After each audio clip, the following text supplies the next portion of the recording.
Madana Mohana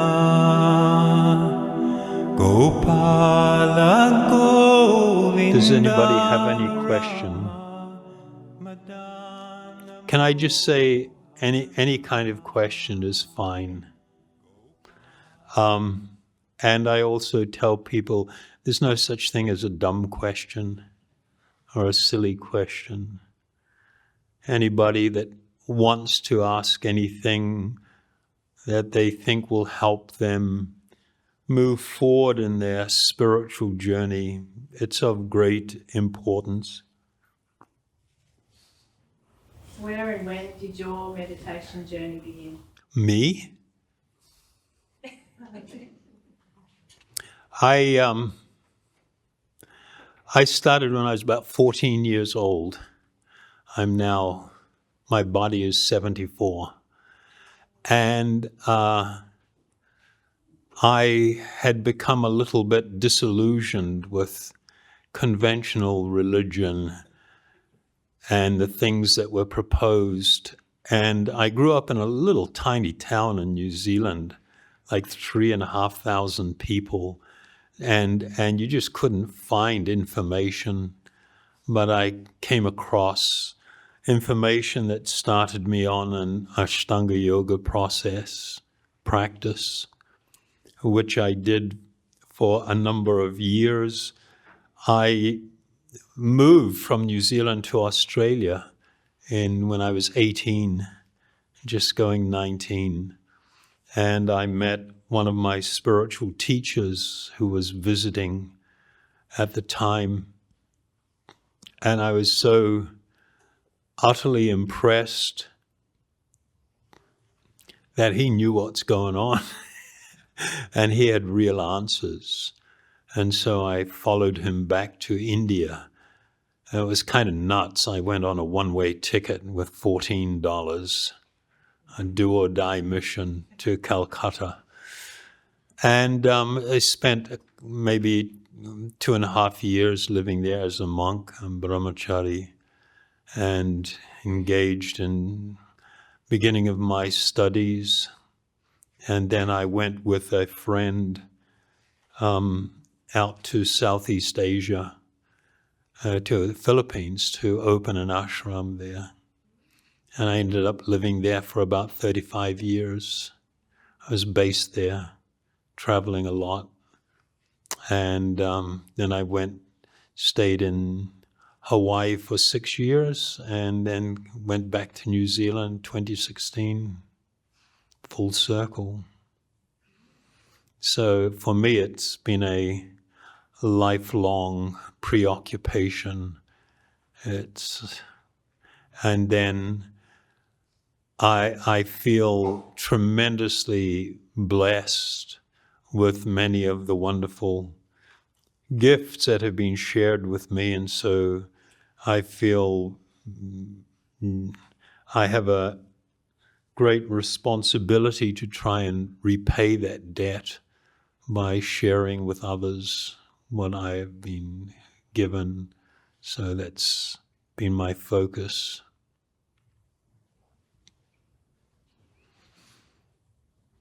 Good question. How do you know when you said that, like, your, let's just say, external self, so your external as opposed to your soul, what Yeah. you're talking about, how do you know what your external self wants is wrong when, like, against your internal self? If you're trying to fill a gap, Yeah. something that might not be correct. Yeah, How yeah. do you know if that's correct or incorrect? Yeah. So one way to check that internally, they have a saying, you know a tree by its fruit. If I pursue this path of exploration, of trying to fulfill my desires and wishes, is it actually making me fulfilled and happy? Am I becoming a much better person? Am I having a compassionate impact on people that I encounter and I deal with, I have relationships with? Is it making me kinder to the world in which we live? That's kind of big picture. The fundamental reality, we're not anti what we'll call pleasure in general.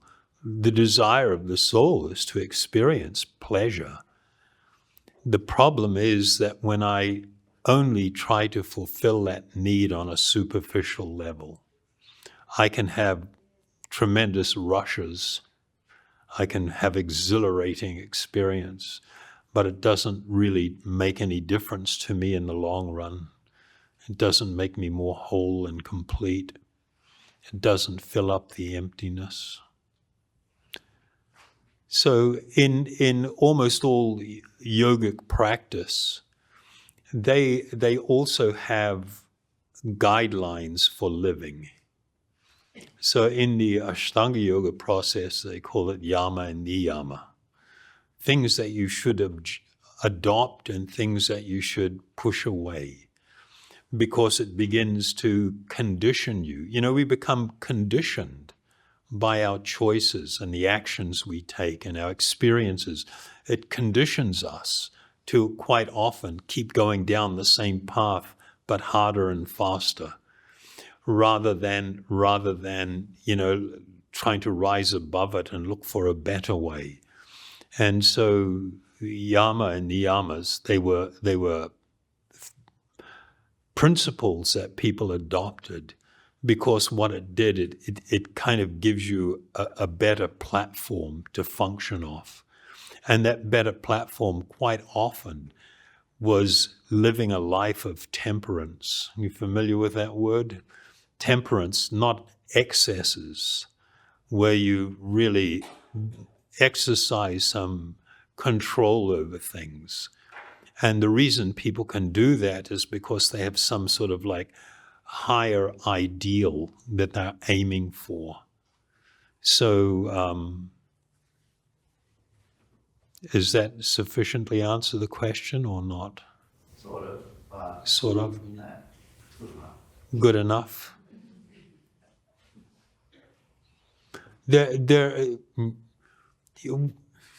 Okay, we'll stop there on that one for now. Yeah. Mindfulness and meditation is Not necessarily. They can be very, very similar. I used to run a lot of classes in prisons. What kind of people are in prisons? You don't want to hang out with these guys. You'd be frightened. Some of them are like really scary. So what I would usually do the first day is, if I got 10 guys in front of me, I asked them the question, how many of you actually had a plan that on this day, at this time, you were going to be here in prison? And they all burst out laughing. It's ridiculous. Nobody wants to go to jail, with very few exceptions. Nobody wants to go to jail. So I said, well, doesn't that tell you something, that you've lost control of your life? Because you wanted a certain outcome for yourself. You wanted certain things. And in your pursuit, you ended up here. So since you didn't decide to be here, you've lost control. In life, we need to learn how to make good choices, to engage in action that produces good results, desirable. You want a wonderful life, a brilliant life. Learn how to make wonderful choices. And everybody can do that. So part of the process is then, in mindfulness, I teach people how to control their mind. Just because your mind is heading in a direction, you don't have to follow it. Like anger. Is anger a good thing or not? Huh? Not really. It's kind of scary, right? Even when we get angry and we become like an animal, just raging. And it's like, well, That didn't improve my life. Following that impulse didn't make my life better, didn't make my relationships better. I said all this stuff when I was angry that actually made all the relationships worse. Now the other person is going to be just storing up all of the stuff that I keep saying. And it's going to harden them and harden their heart.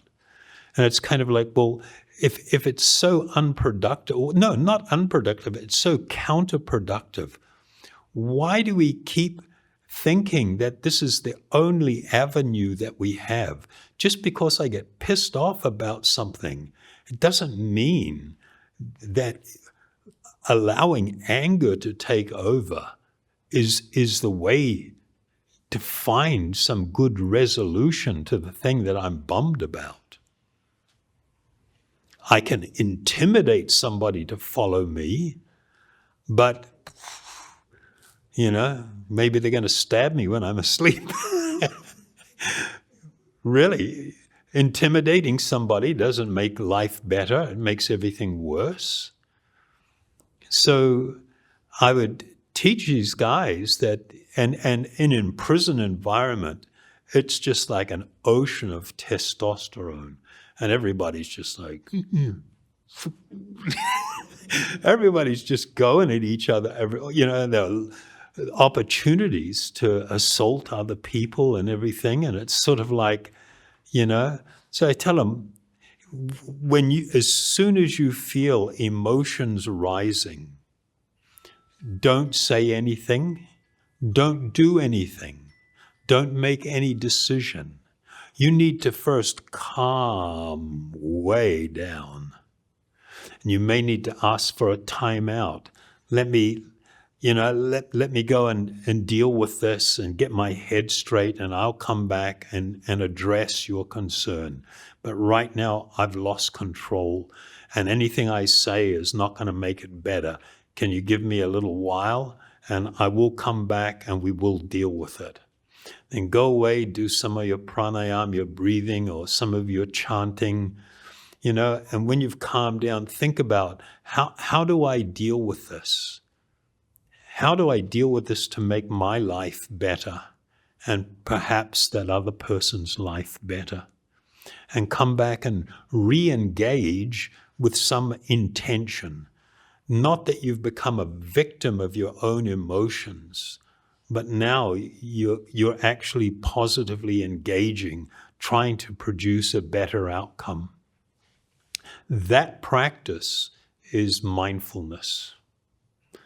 The practice of gaining control of your mind, of being able to step back and realize I am not my mind, I am not the desires in my mind, I am not the emotions.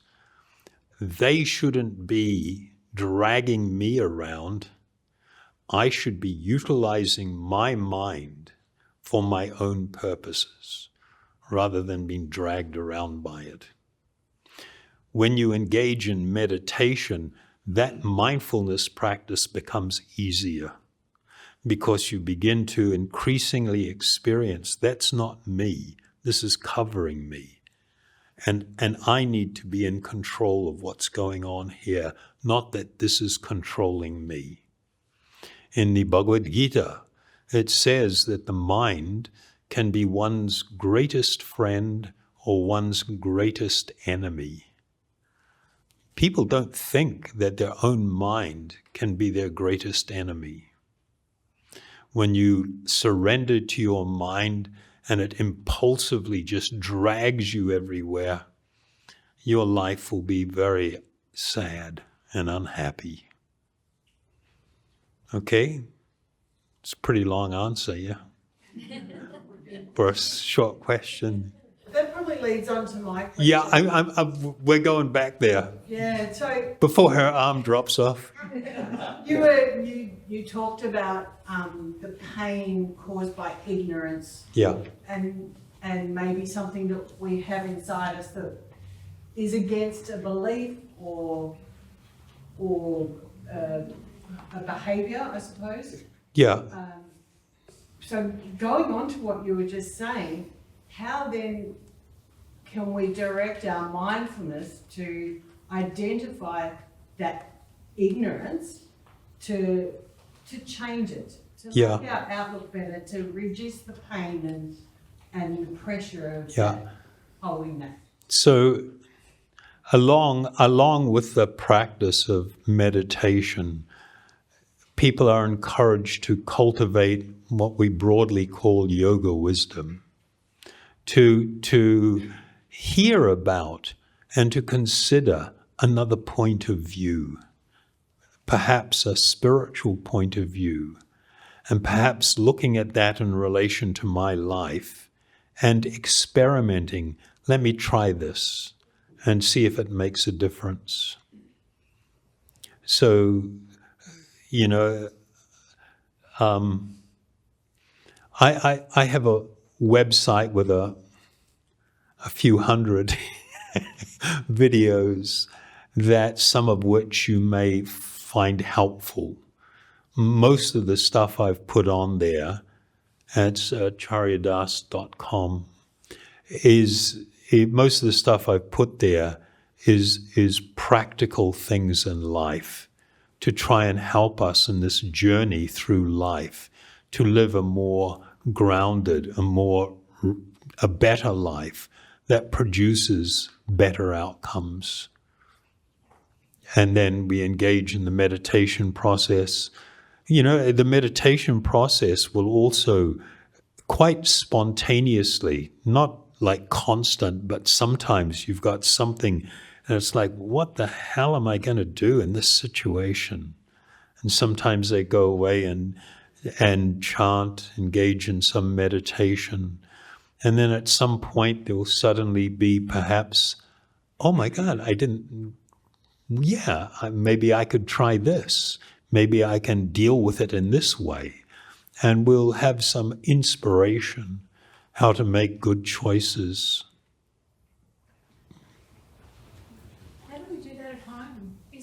How do we do it at home? Yeah, so there's so much about breathing meditation. Yeah. My awareness in Yeah. this is a new idea to me. I quite liked it, although I didn't really understand the words and I felt a bit silly. Because the Hare Krishnas used to dance through the streets of Melbourne and I would mock them or not understand them, and here I am today saying, Yeah.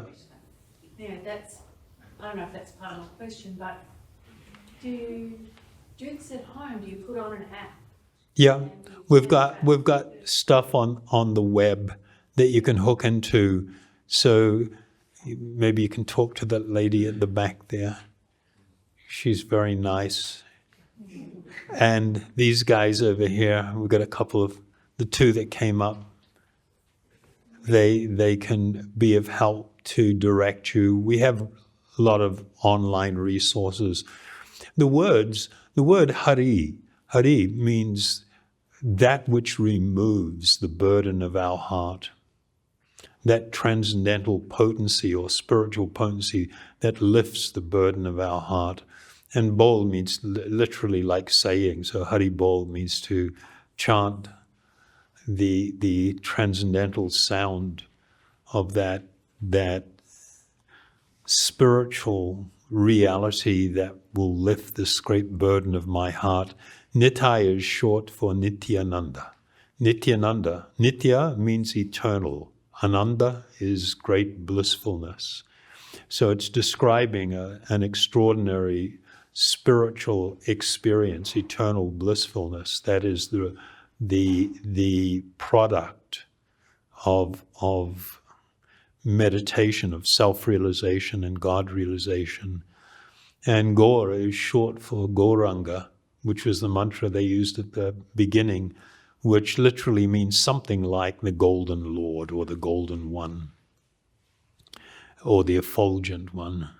And we're addressing a higher transcendental reality or truth that it will uplift us in our life. Okay? A question, sorry, maybe I'm wrong. But the way you chanted, praying, giving respect to your teachers, saying the mantra, Shri Krishna, Nityananda, Shri Advaita, Kaladhara, Shri Vasyadi, Gaurabhakta Vrinda, are these not the gurus? Yes, they are what we would call our param gurus. Param gurus. From We chant on the Tulsi Mala. yeah. Yeah. So Gaura is a guru as well, and Nityananda is a guru as well. Yeah. But then the name is not only referring to them as spiritual teachers, but the higher spiritual experience or reality. So 9 years ago, when you moved back to like New Zealand, Yeah. to like the everyday life, yeah, I suppose. How did you go like integrating this state of mind into like, you know, the real life? Yeah, this is part of the process of yoga broadly, is to learn how to integrate your life as an offering to some higher transcendent reality or the Supreme Soul, so that everything someone does, from eating to walking to working to relationships to everything, it becomes part of a spiritual offering. My life, my breath, my heartbeat, everything is an offering to a higher spiritual truth. And in learning to live that way, outwardly a person may seem to be just like everybody else. But when you get to know someone that's actually following that kind of a path, then you see, wow, there's some seriously different stuff going on here, you know, beyond just the external appearances. And so it's there's different paths of yoga, different processes, and in the majority of yoga processes, one turned away from the world in an attempt to escape all of the negative influence and everything and seek a spiritual path. But in the path that we follow, one is encouraged to see the world, for instance, not as mine. There is a mantra in the Isha Upanishad, Ishavasham idam sarvam. Begins, it's like one should see everything animate and inanimate as being the property of a higher transcendent reality or God. And one should only utilize that which is allocated for them and not accept other things, knowing well to whom they belong. So this is an ancient principle that when you live in the world, you know, you should accept what is enough for you, and everything else should be engaged in some higher purpose. Your energy, your money, everything should be engaged in a higher form of spiritual service to try and uplift primarily other people. So, I mean, I've had all kinds of jobs. You know, I had a factory. We were doing like fashion accessories back in the 80s with about 300 employees. I've worked as I developed a process for doing semi-precious stone mosaic. So I used to decorate palaces, and I was a partner with one of the biggest jewelers in the world. That's kind of like the trippy stuff. I've also had a lot of really kind of mundane stuff. So it doesn't mean that I shouldn't be leading a completely spiritual life as much as I can, or any opportunities and everything that come up. For me, the big opportunities, for instance, to make money was an opportunity to be able to be more helpful, to do greater good for others. So I've been in real estate and all kinds of stuff. I don't have any education. should have figured that one out if I left New Zealand when I was 18. But you know, you can live a life that is seems to be just like everybody else, but your purpose for your life has completely changed. Your focus and intent has completely changed. And so your life is not something that takes you away from what is spiritual. It brings you closer to what is spiritual by learning to integrate and see everything properly, see others properly, see this world properly. Okay, anybody else? Good enough? Well, you all stayed. Wow, I'm amazed. I'll come back again if you invite me. No, I really thank you so much for giving me the opportunity to try and serve my teachers and repay my debt. You have all blessed me in that regard, so I'm very grateful and thankful.